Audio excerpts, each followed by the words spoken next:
सुई गैस, छूमंतर, नाश्ते की तैयारी, खाना पकाना भी इम्तिहान बन गया। फैसलाबाद के मुख्तलिफ इलाकों में सुई गैस का नामो निशान ही मौजूद नहीं। खवातीन कहती हैं बच्चों ने सुबह स्कूल जाना हो या फिर रात का खाना पकाना हो, गैस ही नहीं होती। आपको बता रहे हैं गैस की लोड शेडिंग के हवाले से नाश्ते की तैयारी मुश्किल हो गई, खाना पकाना इम्तिहान बन गया। फैसलाबाद के मुख्तलिफ इलाकों में सुई गैस का नामो निशान ही नहीं है। खवातीन कहती हैं बच्चों ने सुबह स्कूल जाना हो या फिर रात का खाना पकाना हो, गैस ही नहीं होती। बात कर लेते हैं, मरियम रजा मौजूद हैं। जी बताइएगा मरियम। जी बिल्कुल, फैसलाबाद में सर्द हवा के झोंके चले नहीं कि सुई गैस जो है वो भी छू मंतर हो गई। फैसलाबाद के मुख्तलिफ ऐसे इलाके हैं जहां पर जो है सुई गैस की इस वक्त लोड शेडिंग जारी है। सुबह के औकात में जो है लोड शेडिंग होती है, जिसकी वजह से ना बच्चे स्कूल जा पाते हैं और ना ही कॉलेज जा पाते हैं। उसके साथ साथ खवातीन जो है घरेलू सार्फिन वो बहुत ज़्यादा परेशान नजर आते हैं। इनसे बात करने की कोशिश करते हैं। इस वक्त हमारे साथ मौजूद हैं। आंटी जी बताइएगा कि सुबह के औकात में जो है गैस नहीं आती, ना रात को गैस आती है, तो किस तरह से जो है काम मामला चलते हैं घर के? क्या करें ना, तो गीजर चलता, अभी तो सर्दी स्टार्ट भी नहीं हुई, अभी से हमारे चूल्हे बंद हैं। सुबह फर्स्ट टाइम नाश्ते का टाइम होता है तो बिल्कुल गैस नहीं होती, उसके बाद फिर भी कोई आनी शुरू हो जाती है। लेकिन जब बच्चे देखें नाश्ते के बगैर स्कूल जाते हैं और हमारे हस्बैंड है वो भी जाते हैं, बच्चियाँ अक्सर छुट्टी कर लेती हैं यूनिवर्सिटी जाने वाली कि हमें ज़रा लेट जाएंगे जब गैस आई। तो अभी से ये हाल है तो फिर क्या होगा?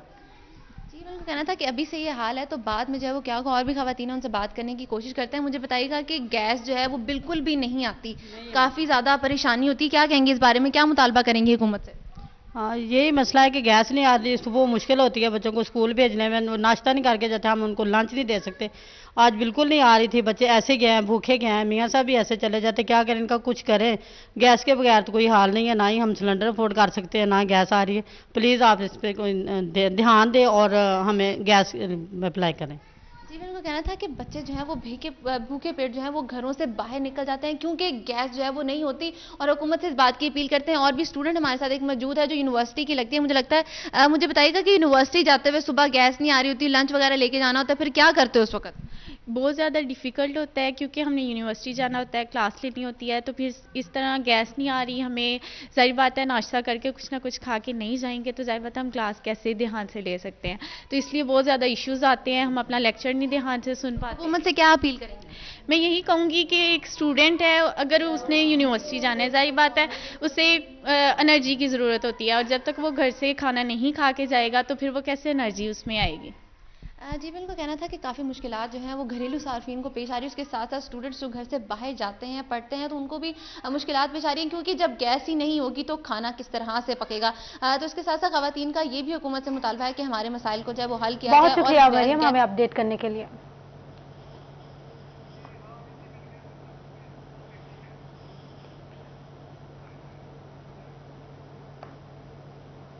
अब बात करते हैं बिजली की बढ़ती हुई कीमतों के हवाले से। नेपरा ने सितंबर की फ्यूल एडजस्टमेंट की मद में 9 पैसे फी यूनिट इजाफे का तयन कर लिया। तफसीली फैसला बाद में जारी किया जाएगा। आपको बता रहे हैं नेपरा का सितंबर फ्यूल एडजस्टमेंट में 9 पैसे फी यूनिट इजाफे का तयन हुआ है। चेयरमैन नेपरा तौसीफ एस फरूकी के ज़ेर सदारत समाअत हुई। सेंट्रल पावर परचेजिंग एजेंसी ने 20 पैसे इजाफे की दरख्वास्त की। नेपरा की तरफ से तफसीली फैसला बाद में जारी किया जाएगा। फैसले से बिजली सार्फिन पर 1 अरब रुपए का बोझ पड़ेगा।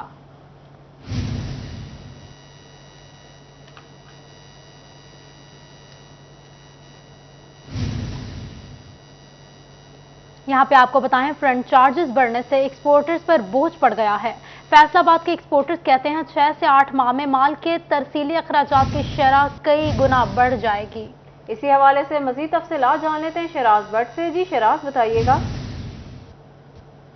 ट्रेड इश्यूज के ऊपर गुफ्तगू करने के लिए हमारे साथ तैयब साहब मौजूद हैं जो कि एग्जीक्यूटिव मेंबर है Faisalabad chamber of commerce industry के, और एबूमा के भी एग्जीक्यूटिव मेंबर, उनसे गुफ्तगू करते हैं, जानते हैं इस हवाले से क्या कहेंगे वो।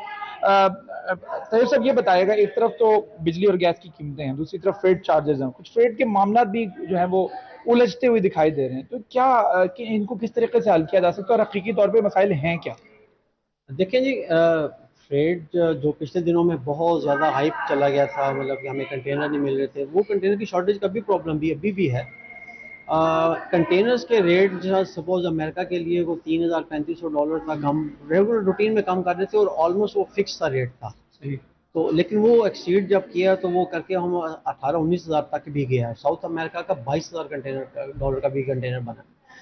अब खातिर खा कुछ पिछले कुछ चूँकि थोड़ी सी चीज़ें स्मूथ हुई हैं तो कुछ फ्रेट ज़रूर नीचे हुआ है, बट उसमें एक नया आंसर ये शामिल हो गया है कि वो बदल चुके जो बड़ी मेन लाइनें हैं ना जी, उन्होंने इशू बना लिया कि वो क्या कहते हैं, वो जहाँ देखते हैं कि हमें महंगे कंटेनर मिलते हैं, जिस पोर्ट पे ज़्यादा रश होता है ना जी, उन्हें वहाँ पे उनका बिजनेस ज़्यादा होता है, वो हमारी पोर्ट छोड़ देते हैं, पाकिस्तान को स्किप कर देते हैं और वैसल को बाईपास करके ना जी नेक्स्ट ले जाते हैं। और हमें ये कहा जाता है कि टेक्निकल इशू है और ये इस हफ्ते वैसल मिस हो गया जी और अब अगले हफ्ते में आएगा।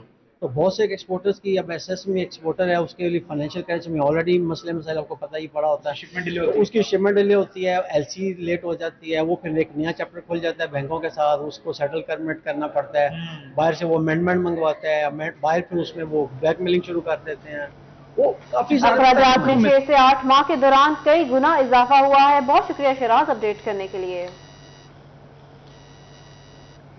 दरामदात पर हुकूमती पाबंदियां टेक्सटाइल सेक्टर की जिद्दत में आड़े आ गईं।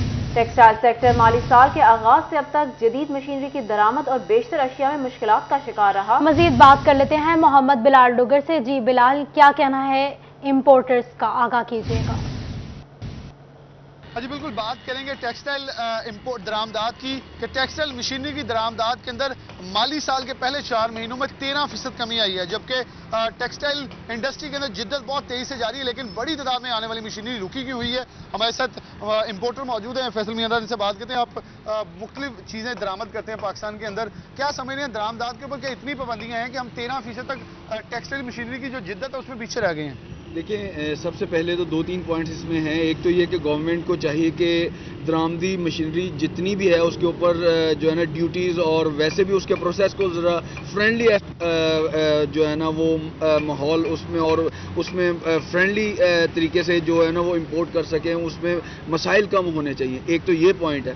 दूसरा ये है कि कम अज़ कम अगर हम इसको ईज़ नहीं कर सकते तो जो एक्सपोर्ट ओरिएंटेड मशीनरी है या स्पेयर पार्ट्स हैं या रॉ मटेरियल है, उसको कम से कम गवर्नमेंट इतना फैसिलिटेट कर दे कि वो अच्छे तरीके से इंपोर्ट भी हो जाए और बाद में एक्सपोर्ट अच्छे तरीके से वो कर सके। और मेरे ख्याल के मुताबिक इसके अलावा एक और पॉइंट है कि पाकिस्तान की टेक्सटाइल नो डाउट के अपने जदीद लेवल की साइड पे गामजन है, लेकिन अभी भी हम बहुत ज़्यादा इसमें जिद्दत और इसमें बहुत ज़्यादा कॉस्ट एफिशिएंट जो है ना मशीनरी और इंपोर्ट कर सकते हैं, जो कि गवर्नमेंट को इसको फैसिलिटेट करना चाहिए क्योंकि कम बिजली। बहुत शुक्रिया बिलाल हमें आगाह करने के लिए। फैसलाबाद की इलाज गाहों से शहरियों के जानलेवा मर्ज में मुब्तला होने का खदशा है। पंजाब में 8.9% हेपेटाइटिस सी और 2.2% हेपेटाइटिस बी के मर्ज की शिद्दत में इजाफे का इंकशाफ हुआ है। इसी सिलसिला में मजीद तफसीलात जान लेते हैं अज़ादार हुसैन से। जी अज़ादार, बताइएगा रोकथाम के लिए क्या इकदाम किए जा रहे हैं?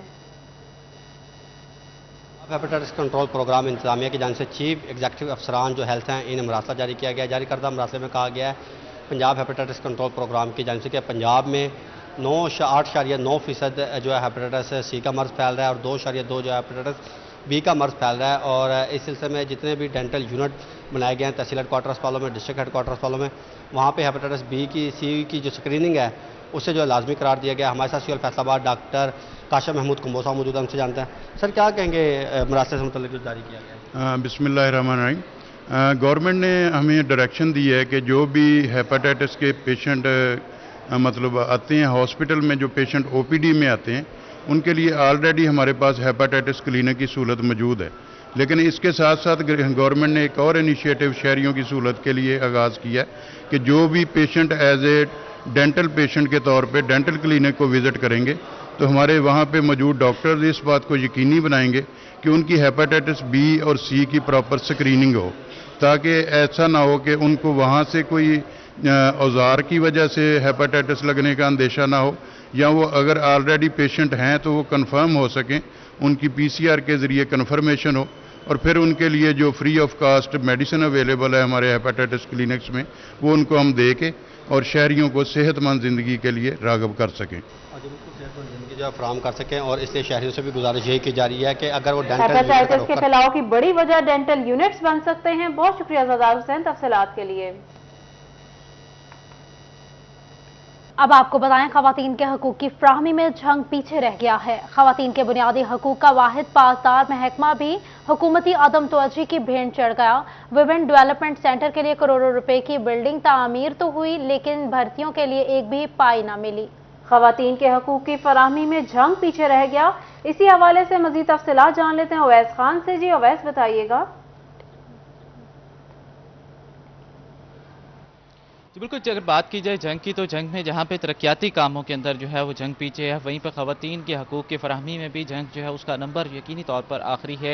इस हवाले से जब वुमेन डेवलपमेंट सेंटर का क़याम जो है वो लीगी तौर में किया गया था, तहम उसके बाद पाकिस्तान तहरीक-ए-इंसाफ की हुकूमत की जानिब से इस तमाम तर वुमेन डेवलपमेंट सेंटर की भर्तियों के लिए जो है वो एक पाई भी जो है वो फराहम नहीं की जा सकी, और जिसके बाद जो है वो गुज़श्ता हुकूमती जो है वो हुकूमती दौर के अंदर जो है वो ये वुमेन डेवलपमेंट सेंटर जो है इसका ख़त्म करके PDMA के इसको हवाले कर दिया गया, जबकि जो है जिसके बायस जो है तमाम तर वुमेन जो ख़वातीन को हकूक़ की फराहमी करने का प्रोजेक्ट था वो शुरू होने से पहले ही ख़त्म हो गया है। इस हवाले से समा फाउंडेशन की ख़वातीन हकूक़ की कोऑर्डिनेटर जो हैं वो रेहाना यास्मीन मौजूद हैं, इनसे बात करने के लिए बताइएगा क्या कहेंगे वुमेन डेवलपमेंट सेंटर का क़याम किस हद तक ज़रूरी है, उसके अदम क़याम से किन मुश्किलात का सामना हो सकता है ख़वातीन?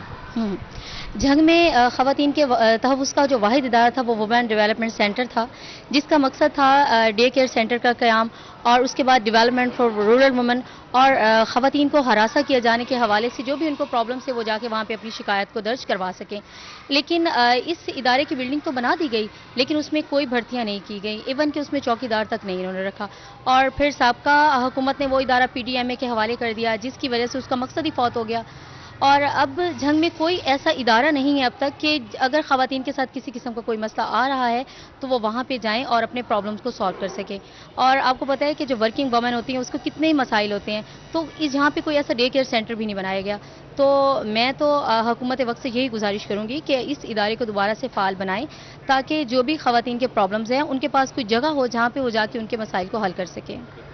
इस हवाले से इनका कहना है कि ख़वातीन के हकूक़ की पामाली के वाक़यात जो है माशरे में आम है, हकूक़ के तहफ़्फ़ुज़ के लिए यकीनी तौर पर जो है वो इदारे का होना लाजिम है, और हुकूमत को इस वुमेन हैरेसमेंट के केसेस रिपोर्ट नहीं होते, शहरियों की जानिब से तहफ़्फ़ुज़ात ज़ाहिर किए गए। बहुत शुक्रिया अवैस तफसीलात के लिए।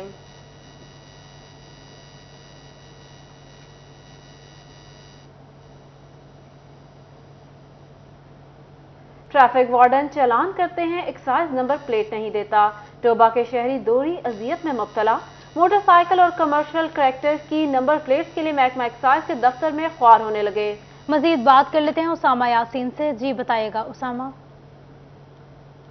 बिल्कुल, मैं इस वक्त टोबा टेक्सिंग के महकमा एक्साइज के दफ्तर में मौजूद हूँ। वो शहरी जिन्होंने 2019 और 20 में अपनी मोटरसाइकिल के नंबर प्लेट्स के लिए या कमर्शियल ट्रैक्टर के लिए नंबर प्लेट के लिए अप्लाई किया था, वो प्लेट्स अभी तक नहीं आ रही। शहरी अभी भी इंतज़ार में बैठे हैं, उनको मुश्किलात का सामना दरपेश है। ट्रैफिक वार्डन जगह जगह पर शहर भर में तैनात है, जिसकी वजह से शहरियों को मुश्किलात का सामना पेश आ रहा है। और उसके बाद 2019 और 20 के जो है तकरीबन 20,000 से 25,000 तक नंबर प्लेट्स हैं जो अभी तक नहीं। उसके बाद 2022 तक जो अप्लाई किए उनकी आ चुके हैं। मेरे साथ शहरी भी मौजूद है, उनसे भी बात कर लेते हैं। सर बताइएगा कि नंबर प्लेट आपकी नहीं आ रही, क्या कहेंगे इस हवाले से? सर मेरी 2020 की जो है ना नंबर प्लेट वो अभी तक मुझे नहीं मिली। इससे बाद में जो बाई की है वो मुझे मिल गई, लेकिन जगह जगह पे ट्रैफिक वाले खड़े होते, हमें वो मुश्किल का सामना करना पड़ता है। तो कभी कभार बच्चे भी लेके जाते हैं, बच्चों की तो वो बात मानते नहीं है। चलो मेरे जैसा हो तो उसकी तो बात सुन लेते, लेकिन हम अपील करते हैं हुकूमत के आगे, बराए मेहरबानी करके हमें वो जो है ना प्लेट मिलनी चाहिए। 2020 की अभी तक मुझे नंबर प्लेट नहीं मिली। हाँ जी बिल्कुल, उनका कहना है कि हुकूमत से अपील करते हैं कि हमारी प्लेट जो हमने अप्लाई किया था हमें जल्द अज जल्द दीजिए। मैं इस टाइम महकमा एक्साइज से उनसे मेरे साथ सही है हमें अपडेट करने के। यहाँ पे आपको बताएं, टोबा टैक्सिंग में 2 माह के बाद 4 रेलगाड़ियों की आमदरफ्त बहाल हो गई। ऑनलाइन बुकिंग का भी आगाज कर दिया गया है। रेलवे स्टेशन की रौनकें बहाल होना शुरू हो गई हैं। स्टेशन पर रोजगार से वाबस्ता अफराद ने सुख का सांस लिया। इसी हवाले से मजीद तफसीलात जान लेते हैं मुबशिर हसन नकवी से। जी मुबशिर बताइएगा। 2 माह कबल असलाबी सूरत हाल के बायस ट्रेनों की आमदोरफ्त मअतल हुई थी, लेकिन अब ये आमदोरफ्त आहिस्ता आहिस्ता बहाल होना शुरू हुई है, जिसके बाद बिलाशुबा टोबा टेक्सिंग के जो रेलवे स्टेशन है वहाँ पर भी अब रौनकें बहाल होना शुरू हुई हैं। कंटीन बंद हो चुकी थी, पार्किंग स्टैंड पर काम करने वाले लोगों का रोज़गार बुरी तरह मुतासर हो रहा था। हम अभी ट्रेनों की आमदोरफ्त शुरू हुई है, जिससे मुसाफिर भी मुतमईन दिखाई दे रहे हैं। उनका ये कहना है कि ट्रांसपोर्ट के जरिए महंगा सफ़र करना उनके लिए मुश्किल था। कुछ मुसाफिरों से बात भी करते हैं और जानते हैं। सर, आप बताइएगा कि आपने बुकिंग कहाँ के लिए करवाई है? ट्रेनें बंद रही हैं, क्या परेशानी हुई आपको? ट्रेनें बंद से बस के ऊपर तो हम सफ़र ही नहीं कर सकते ना, रास्ते में रोकते नहीं कहीं भी। ये ट्रेन में तो बहुत फ़ायदा होता है ना कि कहीं भी बाथरूम की ज़रूरत है तो उठ के बाथरूम जा सकता है आदमी, तो खाना पीना भी इसमें आसानी से मिल जाता है, तो काफ़ी सारी सहूलतें हैं इसमें। तो अब इंशाल्लाह बेहतर हो गया, ट्रेनें चलनी शुरू हो गई हैं। मैंने सादकाबाद की बुकिंग कराई है, तो अल्लाह के फजल करम से आहिस्ता आहिस्ता दूसरी पाकिस्तान चल जाएगा और भी ज़्यादा बेहतर हो जाएगा। जी बिल्कुल, मुसाफिर मुतमईन दिखाई दे रहे हैं। बुकिंग का आगाज़ भी कर दिया गया है। मुसाफिरों का ये भी कहना है कि ट्रांसपोर्ट के जो टोबा टेक्सिंग में भी 4 रेलगाड़ियों की आमदोरफ्त बहाल हो गई। बहुत शुक्रिया मुबशिर तफसीलात के लिए।